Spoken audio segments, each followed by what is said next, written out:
Chers élèves de Francfort, vous êtes parfois demandé pourquoi quitter l'Europe pour venir vivre à Maurice. Qu'est-ce qui pourrait pousser des familles ou des individus à décider de partir? Eh bien voilà, je vous donne la réponse en images.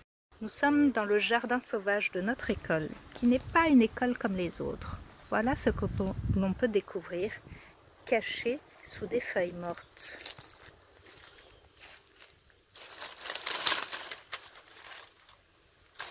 Le travail de nos poules. Et voici un arbre bien surprenant. C'est ce qui fait la particularité de notre île. Nous avons en même temps les arbres fleuris et les fruits qui sont mûrs. On dirait des cerises, mais ce ne sont pas du tout des cerises. Les habitants de Maurice raffolent de ce fruit rouge un peu acide. Je ne saurais vous dire son nom. Pouvez-vous faire des recherches pour moi?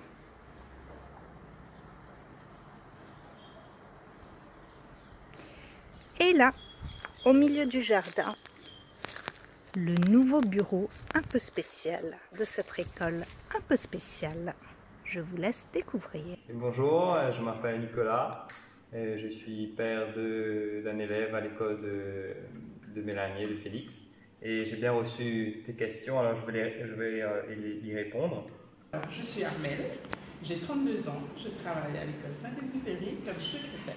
Alors, je m'appelle donc Michel, je suis né à Maurice il y a longtemps, dans une famille d'ascendance française qui venait d'un côté de Bretagne et de l'autre côté du sud de la France, mais ça remonte à très longtemps puisque c'était à la fin du XVIIIe siècle.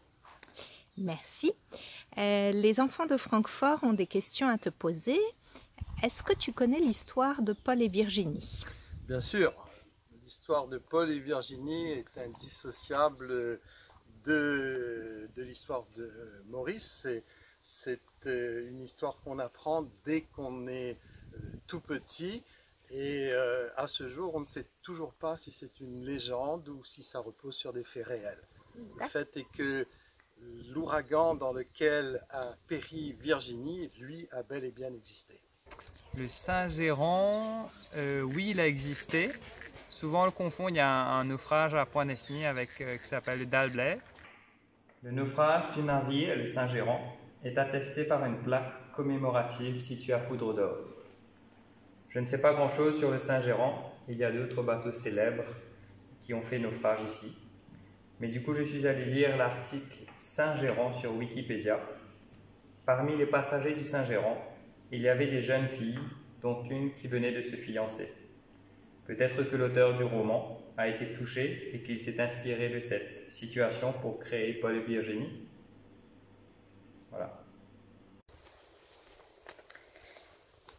Alors, y a-t-il souvent des tempêtes à l'île Maurice? Alors effectivement, nous nous trouvons à 20 degrés au sud de l'équateur, et c'est une zone où se forment les cyclones tropicaux qui se font plus précisément un peu plus haut, entre 5 et 10 degrés, dans ce qu'on appelle la zone de convergence intertropicale.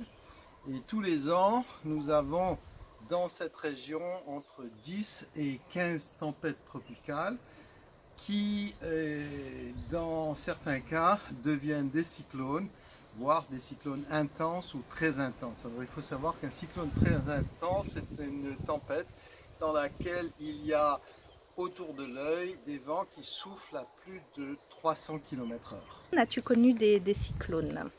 J'ai connu quelques cyclones violents. Je me souviens tout particulièrement d'un cyclone qui a frappé l'île lorsque j'avais 8 ans. 90% du réseau électrique, téléphonique a été affecté par ce cyclone, et je me souviens d'avoir vu le toit d'une maison s'envoler comme un ovni et disparaître dans la tourmente. D'accord. Et depuis? Alors, il se trouve que nous avons eu peu de cyclones au cours des 15 ou 20 dernières années. Il y a des gens qui parlent du dérèglement climatique. En fait, personne n'en sait rien. Cela dit, les chances que nous ayons un cyclone important augmentent puisqu'il y a en météorologie des phénomènes qu'on appelle des phénomènes décennaux ou centennaux qui se produisent tous les 10 ans, tous les 30 ans, tous les 100 ans. Merci. Est-ce que le vent du sud-est règne-t-il toute l'année? Tout à fait. Nous avons donc des alizés qui soufflent en permanence du sud-est. Pour ceux qui s'intéressent à la géographie et au climat, c'est un phénomène qui est provoqué par la force de Coriolis. D'accord.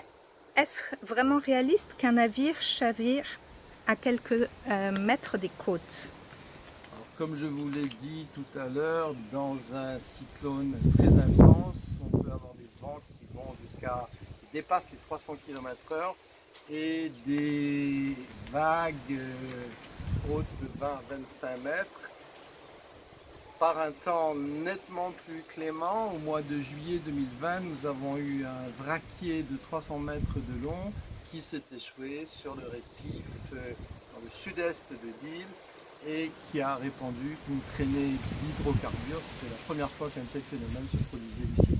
Donc c'est tout à fait possible qu'un navire chavire, même un navire du XXIe siècle, dans une grosse tempête. Ou sans tempête? Ou même sans tempête, comme on l'a vu dans le cas de ce navire qui s'appelait le Wakashio, dont on a parlé, dont vous avez peut-être entendu parler dans les informations en Allemagne ou en France. Merci Michel. Merci. Alors, on a les élèves de l'école de Francfort qui nous ont envoyé quelques petites questions. Et ils voulaient savoir si en tant que mauricienne, vous connaissiez le roman qui s'appelle Paul et Virginie. Oui, je le connais, mais je ne connais pas trop l'histoire. D'accord. Est-ce que vous l'avez lu ou vous connaissez juste le titre comme moi? Je connais le titre et j'ai déjà vu le monument. Alors, justement, il y avait une question à propos du monument. Où est-ce qu'il se situe dans l'île? Il se situe à Pamplemousse, dans la cour de l'église. Chers élèves, je me permets de vous montrer un des arbres très étranges de l'île Maurice qui donne des fruits qui s'appellent les pommes cannelle. Au début, nous étions très sceptiques pour les manger. C'est un goût entre la poire et la banane. Nous continuons notre petit tour de jardin. Vous avez ici les cosmos. Nous avons lancé les graines avec les enfants et les fleurs ont poussé toutes seules. Ici, toutes les petites fleurs roses ne fleurissent qu'après des grosses pluies. Voilà, peut-être entendez-vous notre coq qui fait beaucoup de bruit et qui aime à se promener le long du mur entre chez nous et chez le voisin, puisque notre voisin a aussi des poules et donc ce pauvre coq a 2 familles à gérer. C'est beaucoup de travail pour lui. Ici, vous aviez une question relative à la vitesse de pousse de la végétation. Donc ici, c'est un bel exemple, le petit arbre que vous voyez, le Bren Murum, qui est utilisé en médecine traditionnelle indienne pour soigner toutes sortes de maux, mais plus spécifiquement les maux de ventre, n'était qu'un tout petit arbuste il y a à peine 6 mois. Donc, voyez quelle vitesse il pousse. Chers enfants, qui n'a jamais rêvé de partir à l'aventure avec sa machette dans la forêt sauvage? Aujourd'hui, Félix est monté dans l'arbre pour nous cueillir des noix de coco.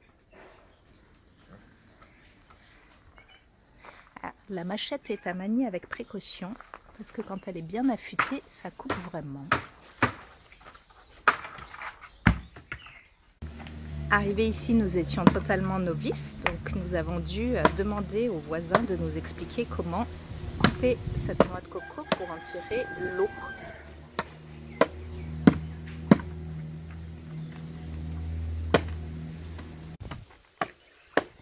Vous vous demandez peut-être s'il y a des animaux dangereux à Maurice. Alors, depuis que nous sommes ici, depuis 2 ans, nous avons pu voir un petit scorpion, quelques serpents, des araignées absolument énormes, des cafards gigantesques, qui sont notre quotidien, mais aucun de ces animaux n'est vraiment dangereux. Il y a bien sûr les moustiques. Ici, nous avons beaucoup de moustiques tigrés et de temps en temps, comme à La Réunion, nous avons une petite épidémie de chikungunya ou de dengue.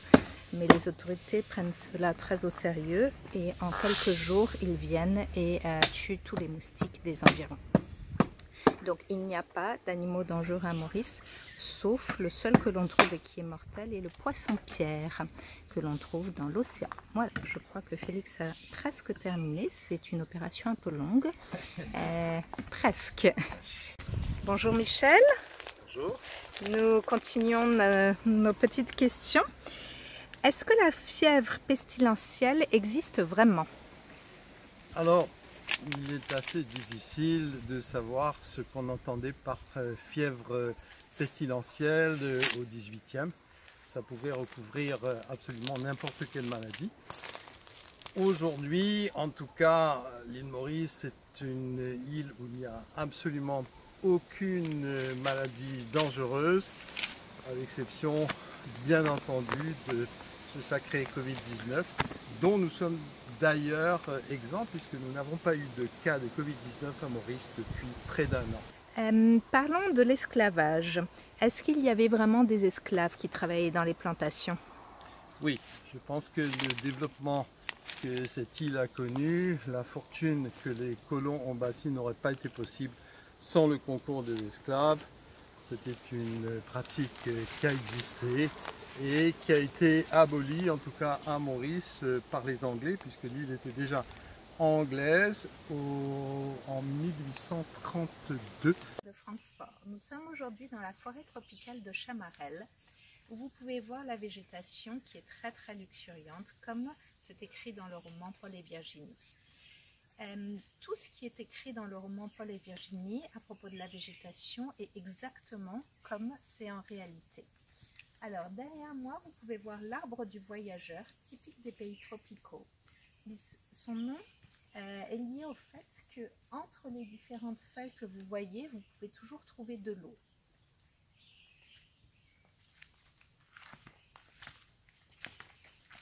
Ici, nous sommes dans un endroit de l'île, nous sommes à Chamarel dans le sud-ouest, où il pleut environ 4000 mm d'eau par an.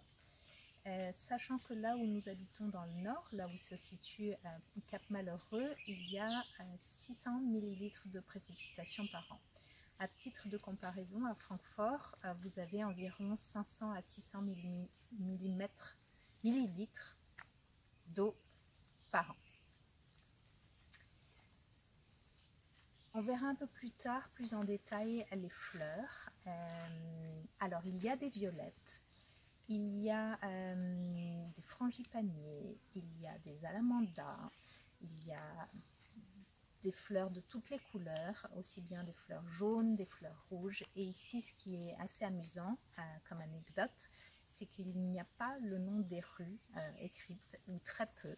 Et donc les gens se donnent rendez-vous ou expliquent où leur maison se situe par rapport aux allées de fleurs. Donc on a été invité chez des amis, ils nous ont dit suivez l'allée de fleurs jaunes, puis suivez l'allée de fleurs rouges et de fleurs roses, et enfin vous arriverez chez nous. Alors on voit la taille des arbres qui grandissent très vite. Et vous aviez une question aussi sur les papayers. Et effectivement, ce sont des arbres qui grandissent très vite. On a de la chance ici d'avoir les papayers, les bananiers et les cocotiers qui poussent partout.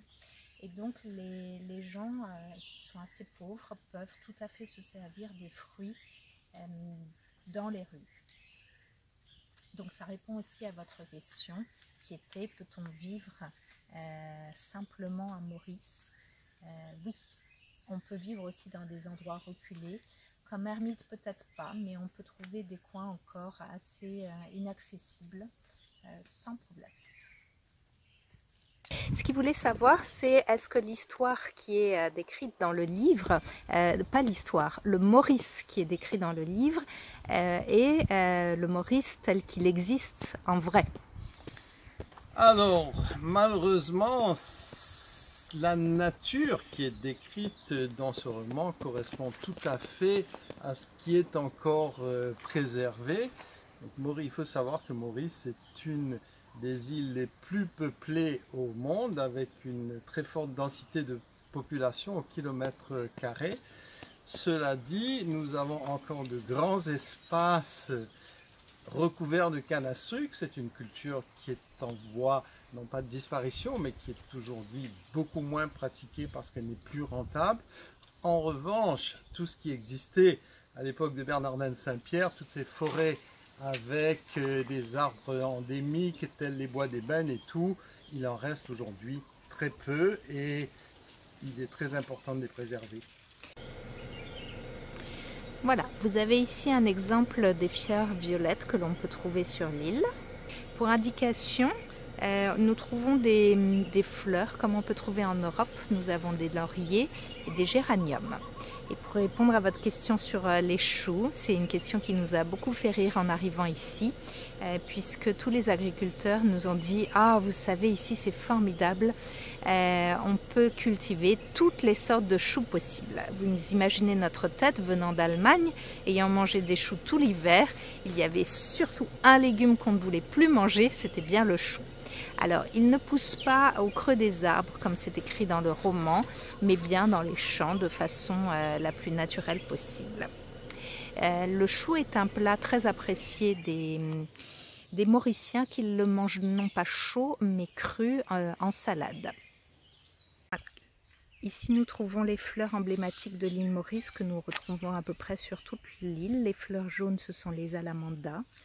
Et les fleurs violettes que vous voyez se déclinent en un panel de couleurs allant du blanc, rose, violet, et ce sont les bougainvilles que l'on trouve en Europe également.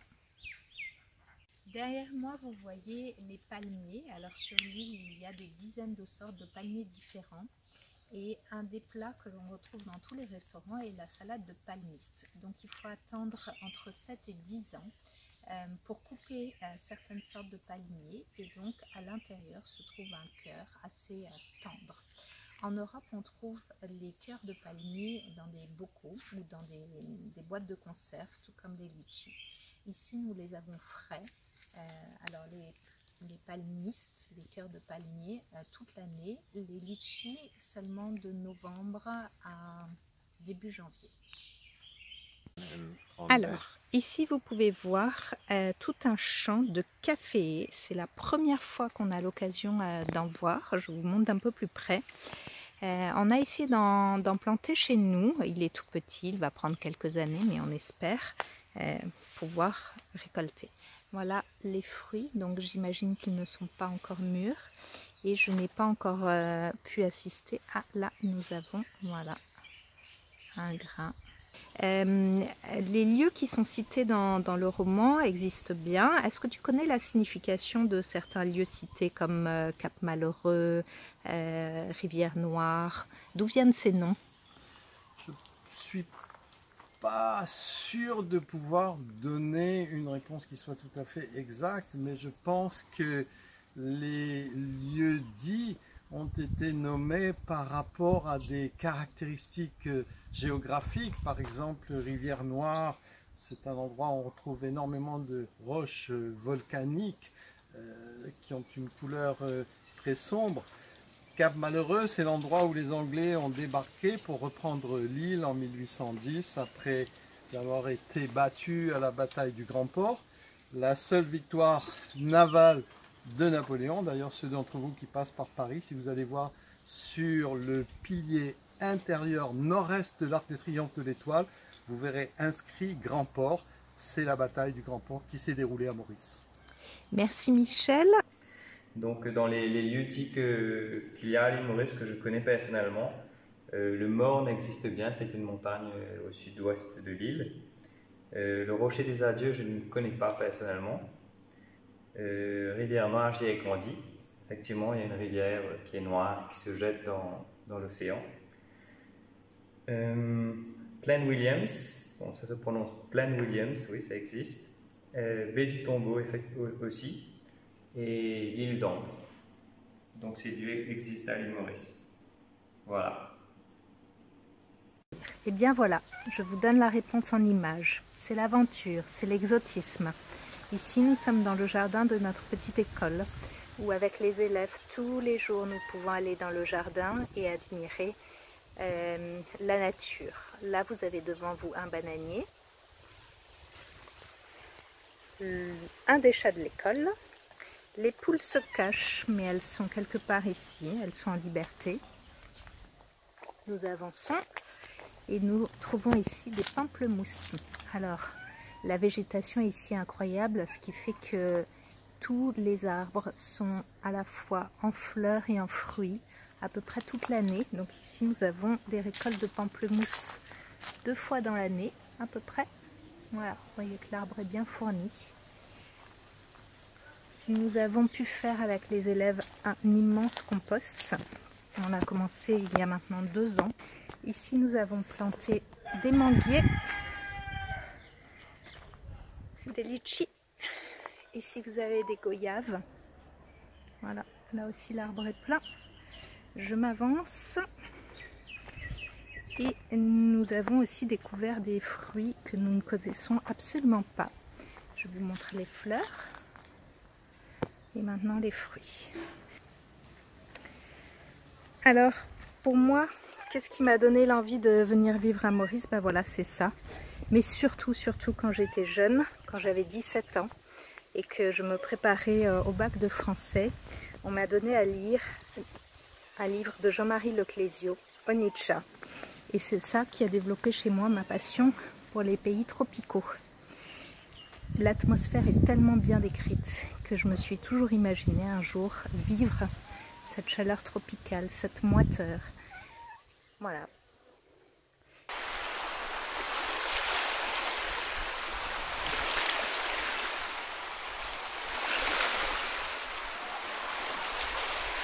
Et je t'envoie tout de suite la photo de ton cadeau que tu vas recevoir quand tu s'ouvriras.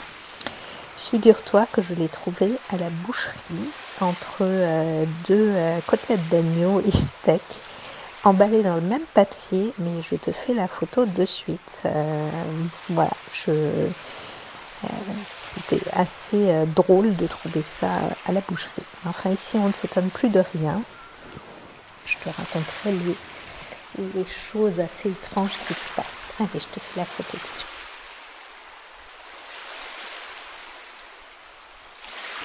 Mais honnêtement, moi je vais te dire, j'ai pas aimé l'histoire parce que j'aime pas les histoires tristes. Et d'autant plus celle-là qui est absolument dramatique. Ouais. Et peut-être que de vivre dans les lieux aussi, ça te fait sentir que ça aurait pu être possible, cette histoire. Donc c'est d'autant plus glaçant en fait quand tu sais que c'est possiblement une histoire qui aurait pu se passer. Ouais.